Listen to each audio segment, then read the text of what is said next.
So this whole decision to live off the grid has really led to a lot of work, like just making sure you have enough food, but also how you make money from doing that. Because well, the money is part of the surplus of growing our own food.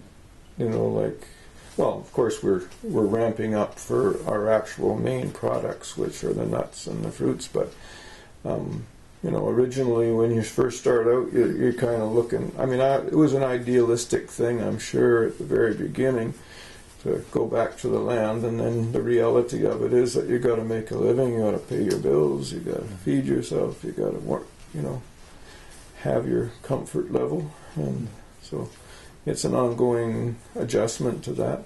The whole life is.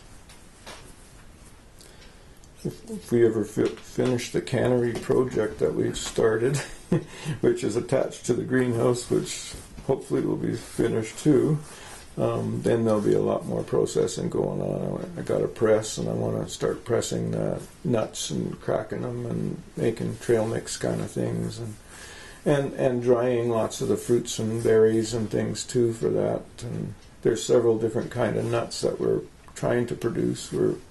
Our first walnuts are just starting to come, and we got butternuts, chestnuts, you know, you name it. We got pine nuts, but none of them have produced yet. So it's a matter of waiting out the years until they. It took 18 years for the walnuts to get started. Somebody says that's about right for the pine nuts, which a couple of years from now, hopefully it will be 18 years, not too long from now. And yeah, so. Everything, though, it's like simplicity works really well, and the more complicated, the more expenses we get, the more harder it is to.